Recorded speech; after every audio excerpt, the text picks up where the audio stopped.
Bonjour à tous et bienvenue.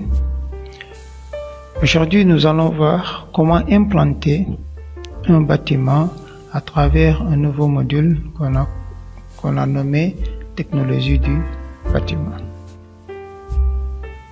Donc l'objectif de ce module est de vous montrer comment construire un bâtiment de A à Z en passant par l'implantation, la réalisation des fondations, l'élévation, le coulage, etc. Donc du début à la fin. Et pour aujourd'hui, c'est comment implanter qui nous intéresse. Eh bien, l'implantation consiste d'abord à matérialiser sur le terrain tous les tracés géométriques prévus par le plan d'implantation indispensable à la réalisation d'un ouvrage. Pour réaliser une implantation, en dehors du plan d'implantation, nous avons besoin d'un plan de situation. Et c'est un plan qui permet de situer le terrain par rapport à une artère connue. Nous avons également besoin d'un plan de masse qui sert à localiser le bâtiment à construire et ses environs, propriétés non bâties, murs mitoyens, etc. On a l'illustration sur ces deux figures. On a ici un exemple de plan de situation et ici un exemple de plan de masse avec bien sûr une vue sur les mitoyens, les rues, etc. Et le plan de situation qui est là et qui permet de localiser tout simplement notre construction par rapport à une artère connue. D'accord. Une fois ces documents obtenus, nous avons besoin d'un certain nombre d'outillages pour réaliser l'implantation. Et je rappelle qu'ici que nous faisons une implantation traditionnelle, c'est-à-dire une implantation qui ne nécessite pas d'un niveau géométrique.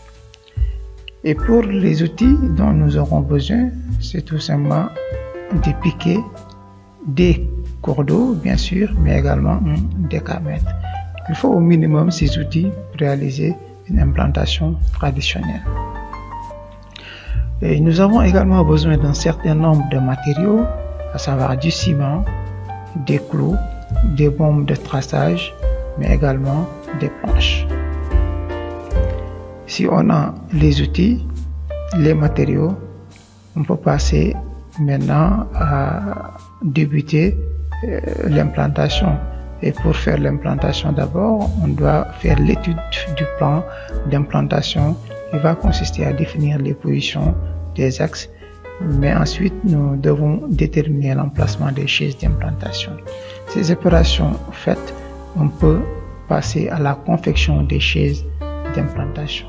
Et pour concevoir des chaises d'implantation, il nous faut des planches, mais également des chevrons, n'est-ce pas?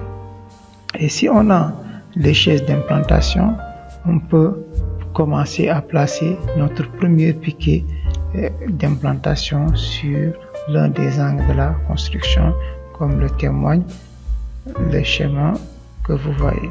Donc ici, on a notre terrain qui fait 15 mètres sur 10 mètres et je prends cet angle-là qu'on a placé notre premier piquet d'implantation.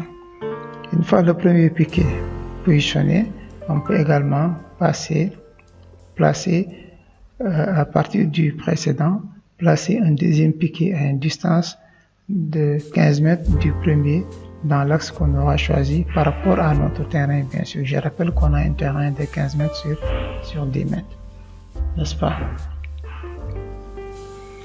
Et après, on peut placer par la suite la première chaise d'implantation à l'opposé du tracé à une distance suffisante. Il faut au minimum avoir 1 mètre. Si on a plus, c'est encore mieux.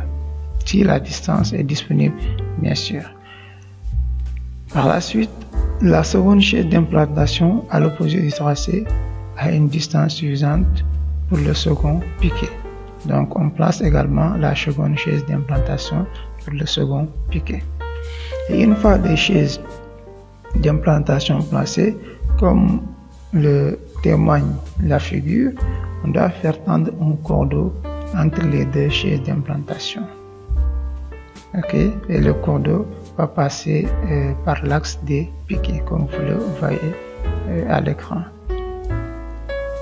Une fois cette opération réalisée, on doit maintenant marquer un repère sur les planches des chaises et planter à ces endroits un clou, comme sur cette figure par exemple.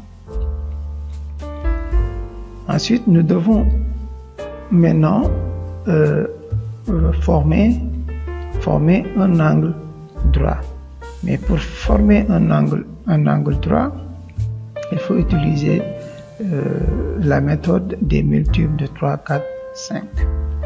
Maintenant, avec cette méthode, il s'agira de placer un piquet à 3 mètres, comme ici, et un autre piquet à 4 mètres, vous voyez, du premier piquet d'implantation qu'on avait placé pour déterminer l'angle droit.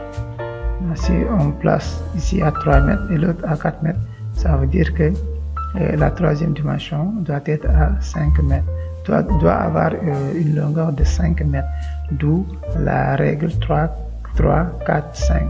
Si j'avais ici 3 mètres, si j'avais ici 6 mètres, ici 8 mètres, ça veut dire qu'ici j'aurais obtenu 10 mètres, n'est-ce pas? Maintenant, en continuant sur l'axe de ces piquets, c'est-à-dire en continuant sur cet axe, mais également sur cet axe, nous pouvons matérialiser les deux autres piquets respectivement, vous voyez, à 10 mètres ici, c'est ce piquet, et l'autre à 15 mètres. Par la suite, maintenant, on place les chaises d'implantation, comme vous le voyez actuellement, hein, derrière ces piquets, puis on fait tendre les cordeaux, vous voyez, en les reliant, comme sur la figure. Voilà. Ainsi, on doit faire la même démarche pour matérialiser les autres chaises pour les axes des murs extérieurs. Donc, pour matérialiser ces autres chaises-là qui restaient, on a fait la même démarche en utilisant la règle des multiples de 3, 4, 5, tout simplement de ce côté, pour matérialiser également les autres chaises qui restaient.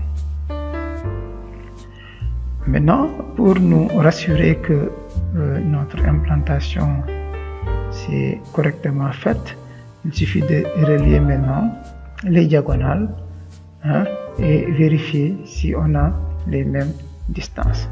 Si cette condition est satisfaite, ça veut dire qu'on a 90 degrés partout au niveau des angles. Et là, on pourra dire que nos angles sont tout simplement correctement implantés et sont à 90 degrés. Troisième étape, on doit matérialiser l'épaisseur des murs en implantant des pointes sur les planches et les relier par des cordeaux, comme sur l'illustration que vous voyez à l'écran. Voilà, pour l'épaisseur des murs, on a implanté des clous, vous voyez les deux, et ensuite on les fait relier par des cordeaux. Et ça, c'est pour matérialiser l'épaisseur des murs extérieurs. Et même chose pour placer les chaises d'implantation pour délimiter le tracé des murs intérieurs de notre projet, c'est-à-dire les murs de fond. On doit placer également les clous délimitant les épaisseurs des murs, puis les relier par les cordeaux comme on l'a fait précédemment. Voilà. Et maintenant, la dernière étape qui reste serait de matérialiser la largeur des fondations, et ce serait la même démarche qu'avec les murs. Il faut le faire avec des clous. D'abord matérialiser la largeur avec des clous, mais également faire tendre les cordeaux.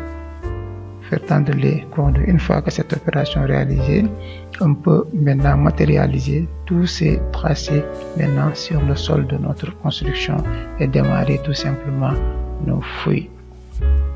C'était tout pour aujourd'hui. La prochaine leçon sera consacrée aux fondations. Je vous remercie et à très bientôt.